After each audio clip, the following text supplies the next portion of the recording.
Bismillahirrahmanirrahim. Assalamualaikum warahmatullahi wabarakatuh. Izin memperkenalkan diri.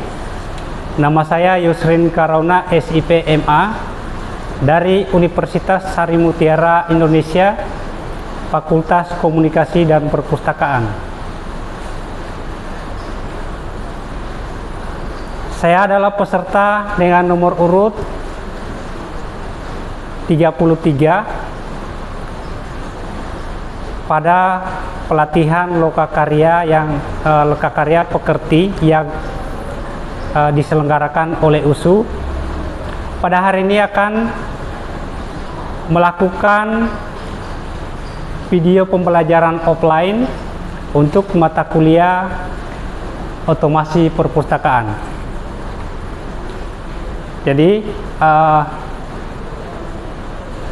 untuk mata kuliah otomasi perpustakaan hari ini kita akan belajar tentang otomasi perpustakaan. Tapi sebelum itu saya ingin mengajak teman-teman untuk sebelum kita memulai aktivitas terlebih dahulu kita berdoa sesuai agama dan kepercayaan kita masing-masing, dan yang kita juga mendoakan supaya teman-teman yang belum sempat berhadir pada hari ini, semoga mereka di lain waktu bisa hadir. Berdoa dimulai.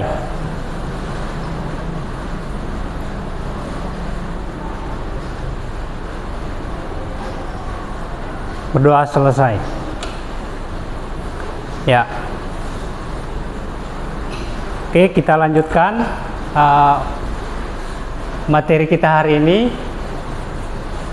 Ini sebelum kita lanjut ke materi, terlebih dahulu saya akan memberikan, ini ada microsite. Nah, itu ada nomor handphone saya atau nomor WhatsApp. Nanti kalau misalkan teman-teman ada ingin bertanya tentang mata kuliah yang saat ini kita pelajari, nanti bisa ditanyakan melalui WA.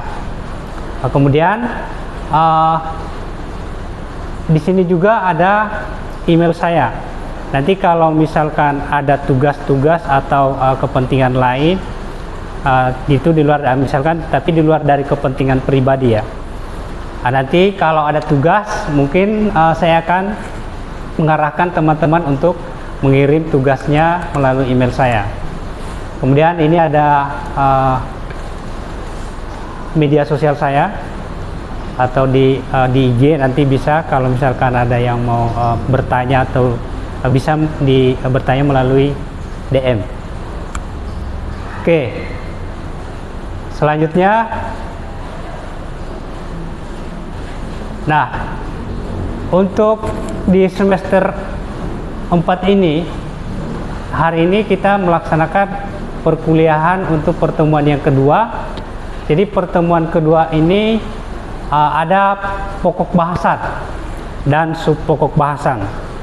Untuk pokok bahasan itu ada tentang pengantar otomasi perpustakaan.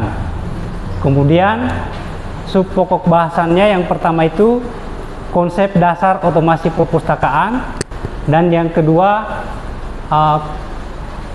komponen sistem otomasi perpustakaan, dan yang ketiga fungsi dan tujuan otomasi perpustakaan.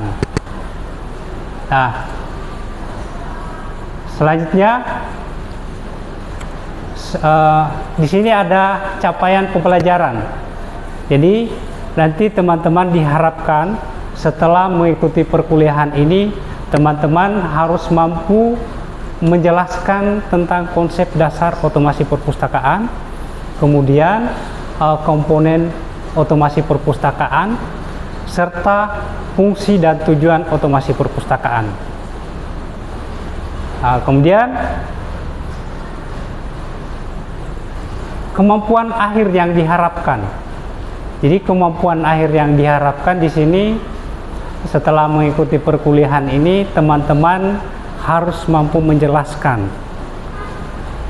konsep dasar otomasi perpustakaan, kemudian menjelaskan komponen otomasi perpustakaan dan menjelaskan fungsi dan tujuan otomasi perpustakaan itu sendiri. Nah, sebelum kita lanjut, di sini saya ingin memberikan ada kutipan dari sang proklamator Soekarno yang mengatakan begini, belajar tanpa berpikir itu adalah tidaklah berguna, tapi berpikir tanpa belajar itu sangat berbahaya. Artinya apa teman-teman? Intinya dari kedua kata ini harus saling berbarengan untuk dapat mencapai tujuan kita, terutama dalam menimba ilmu pengetahuan. Oke, selanjutnya, nah kita sampai pada konsep dasar otomasi perpustakaan. Sebelum kita lanjut lebih jauh, saya ingin bertanya, apa yang ada di benak kalian, di benak teman-teman ketika mendengar kata otomasi perpustakaan? Ada yang bisa? Saya, Pak. Iya, silakan Heni. Otomasi perpustakaan adalah penggunaan teknologi informasi, Pak. Iya, betul, bagus. Siapa lagi? Saya. Kenny. Iya. Otomasi adalah mengelola dan mengoptimalkan berbagai fungsi perpustakaan. Nah, sangat tepat sekali. Jadi otomasi itu tujuannya untuk mengelola dan mengoptimalkan pekerjaan di perpustakaan, khususnya untuk otomasi perpustakaan. Jadi dengan adanya otomasi perpustakaan ini sangat mempermudah pekerjaan. Oke, terima kasih pada Mbak Heni dan Bang Kenny yang telah memberikan jawabannya. Selanjutnya kita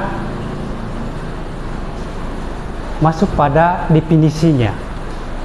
Jadi dari definisi yang disampaikan oleh Prof. Sulistyo Basuki bahwa otomasi perpustakaan adalah mencakup konsep, proses, atau hasil yang membuat mesin swatindak dan swakendali dengan menghilangkan campur tangan manusia. Ini otomasi perpustakaan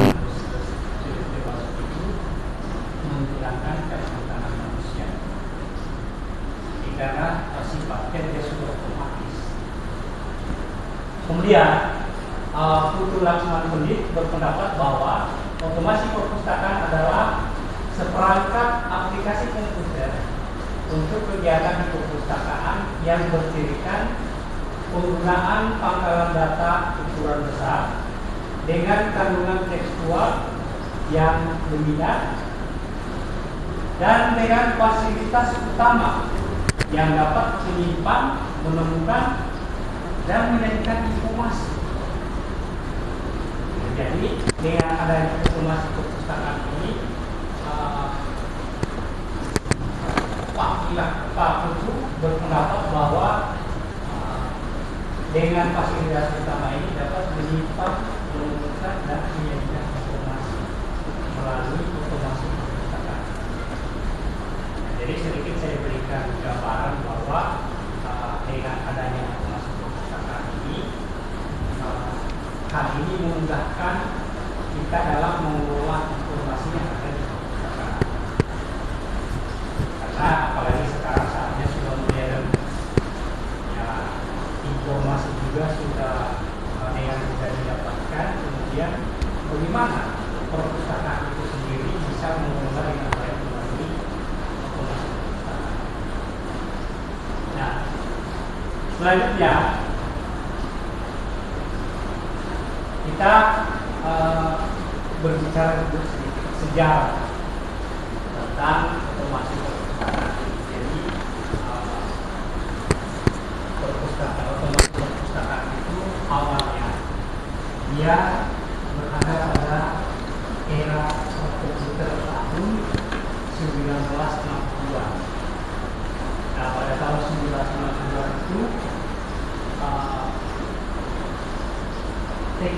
yang digunakan untuk melacak peminjaman dan pengembalian itu yang pertama kali ditemukan di Universitas Texas pada tahun 1936. Itu sebelum tahun 1962 itu namanya kartu menimbang.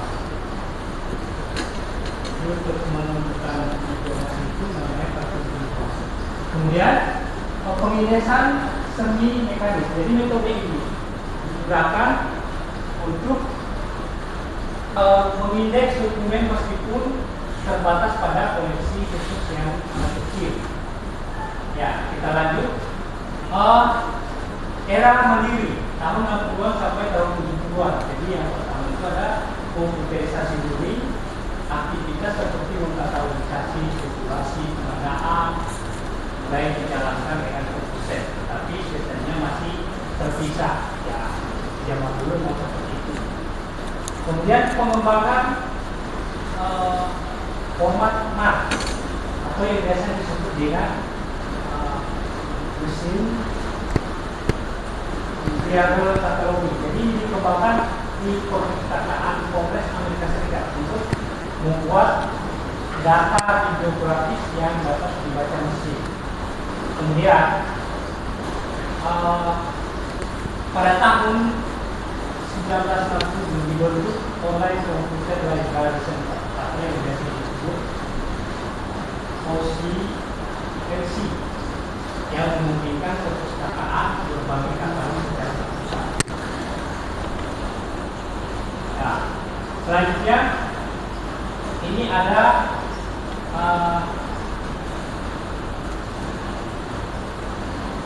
tidak masuk di era terintegrasi ya, itu tahun 1972 sampai 1980-an. Jadi sistem terintegrasi itu perpustakaan terintegrasi mulai muncul, kemudian mengembangkan indeks penataan sirkulasi. Nah, selanjutnya ada yang namanya OPAC. Nah, kemunculan OPAC ini ada yang biasa disebut dengan Online Public Access Catalog. Jadi kalau kalian teman-teman ke perpustakaan itu dia letaknya di paling depan. Nah, tujuannya untuk bisa kita mencari atau searching informasi yang ada di perpustakaan.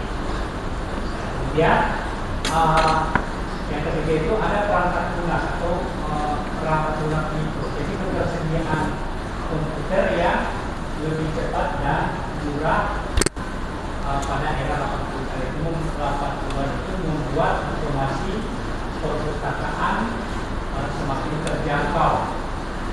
Nah, selanjutnya kita sampai pada era internet. Nah, disinilah revolusi internet baru dimulai, di mana pelayanan perpustakaan dapat diakses di mana saja. Jadi pada saat internet itu internet juga bisa mengakses informasi.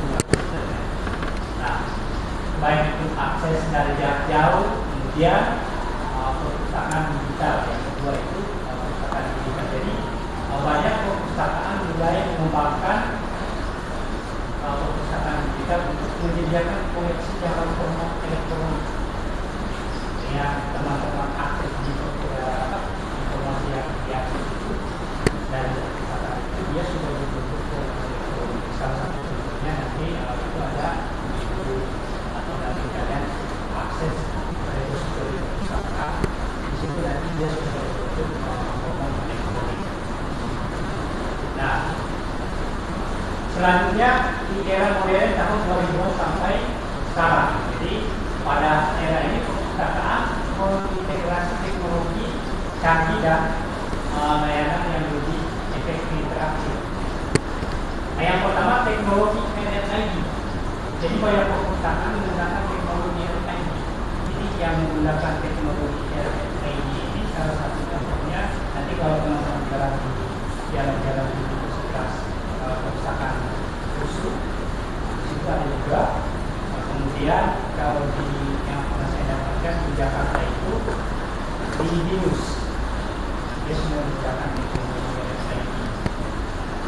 Kemudian selanjutnya yang kedua aplikasi seluler. Jadi melalui aplikasi seluler ini kita bisa melakukan proses peminjaman atau pembelian. Karena kita sangat mengakses informasi dari handphone kita. Salah satu contohnya di aplikasi Perpusnas, Perpusnas itu kita bisa mengakses informasi. Kita juga bisa meminjam, tapi dia sistemnya 3 hari dia kembali sendiri melalui aplikasi. Kita mengakses buku apa saja boleh, banyak. Kan puluhan ribu. Dan yang ketiga, kecerdasan buatan AI. Kecerdasan buatan ini dan analisis data yang digunakan untuk personalisasi layanan, sementara untuk membantu perpustakaan memahami kebutuhan masyarakat. Jadi untuk di yang AI ini kemarin kita sudah ke perpustakaan provinsi, dan di perpustakaan provinsi itu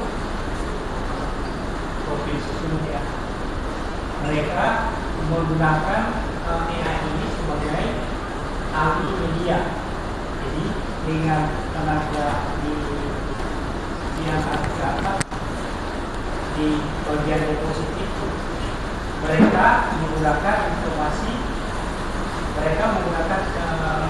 itu melalui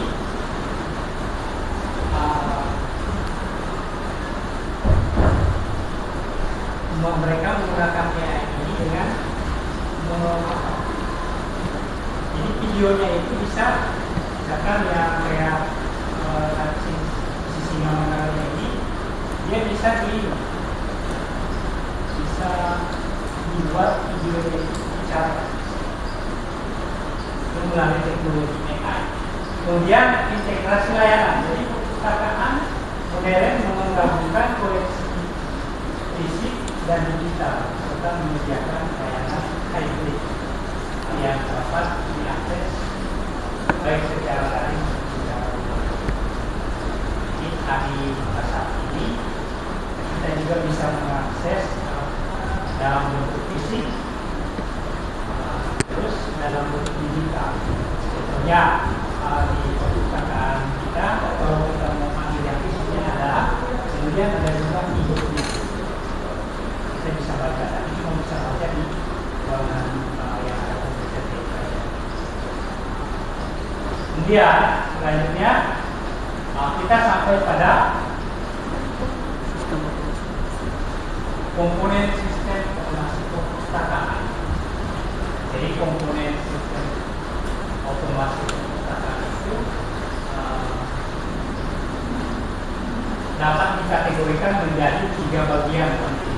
Di antaranya pangkalan data, kemudian pengguna atau user, kemudian yang ketiga perangkat otomasi. Nah, ketiga komponen ini bekerja sama untuk mengoptimalisasikan semua kegiatan operasional di perpustakaan melalui Oke, sampai di sini ada yang mau ditanyakan? Ya, sekarang Ana. Pak, saya mau nanya, mengapa perlu otomasi perpustakaan? Oke, pertanyaan yang bagus. Jadi, kenapa perlu dilakukan otomasi perpustakaan? Yang bisa menjawab? Nah, oke. Kenapa perlu dilakukan otomasi perpustakaan? Yang pertama itu karena laju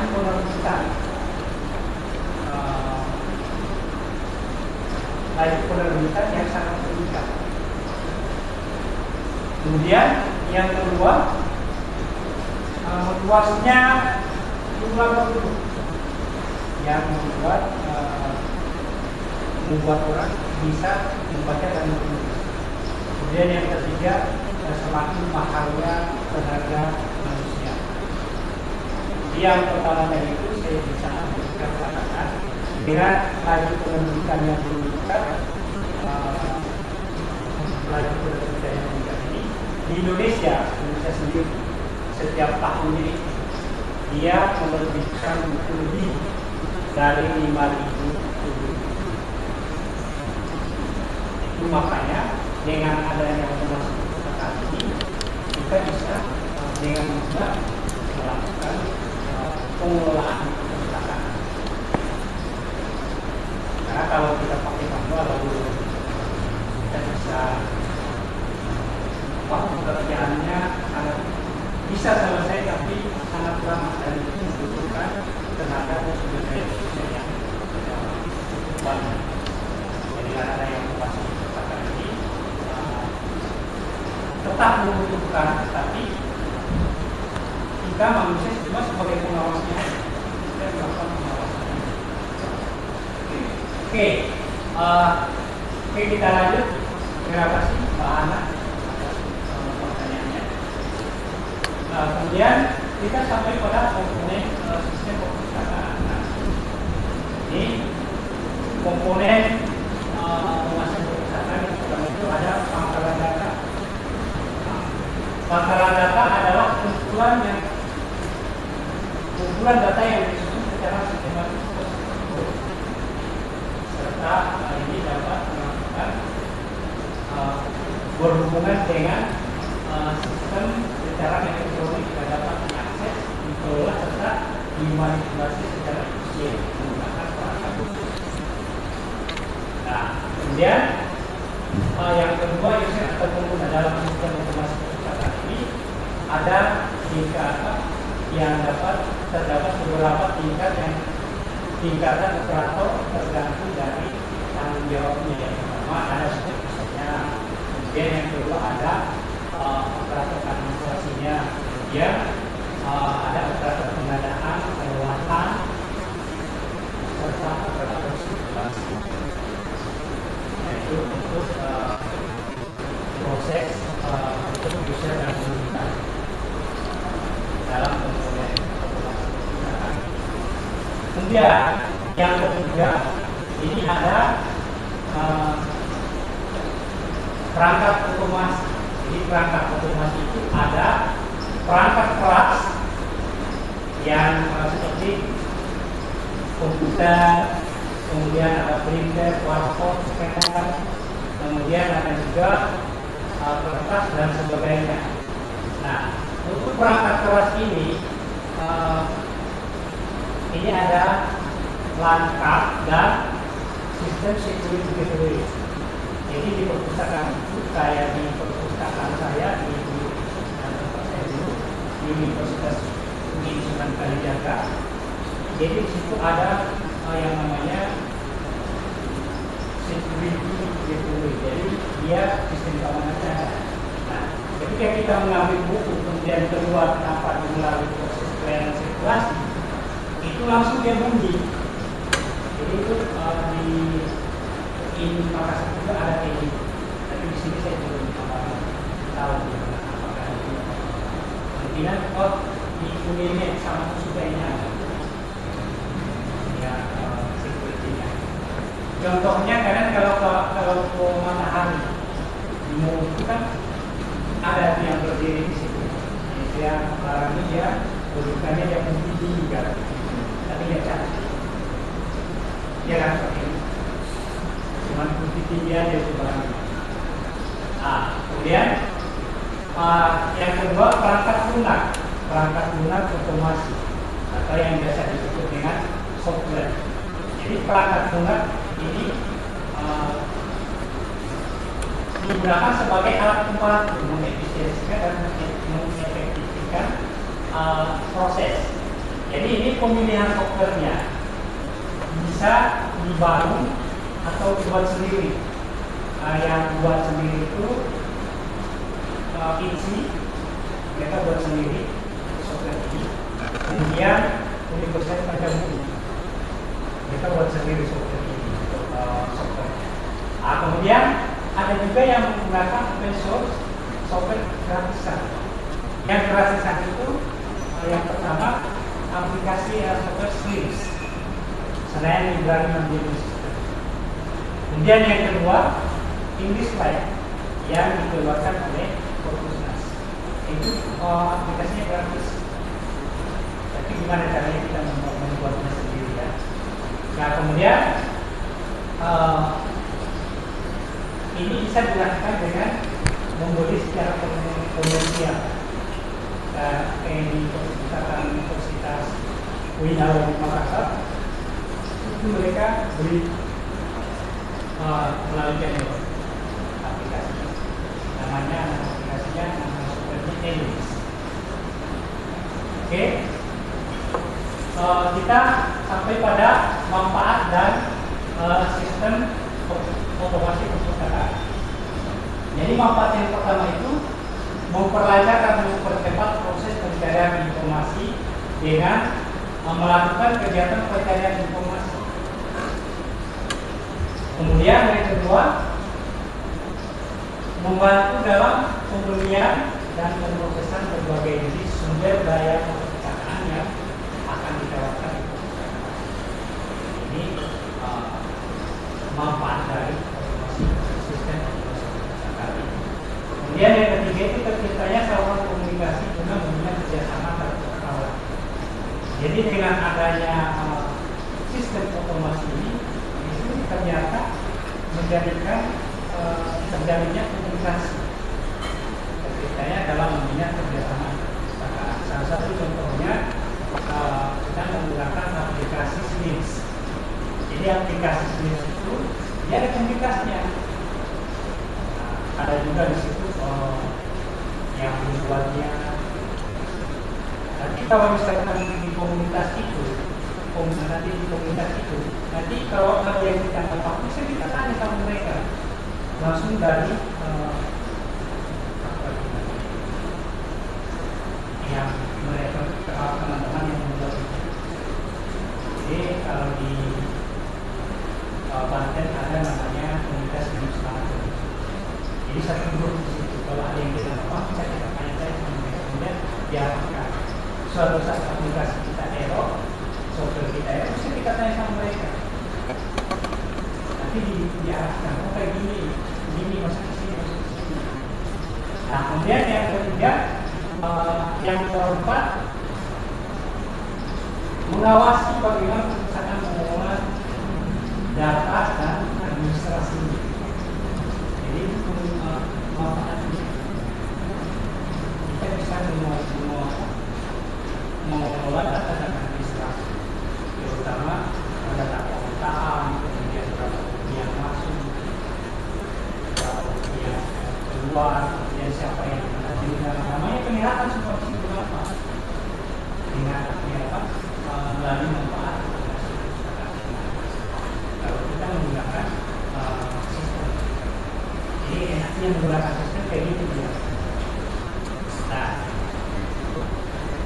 selanjutnya tujuan otomasi perpustakaan.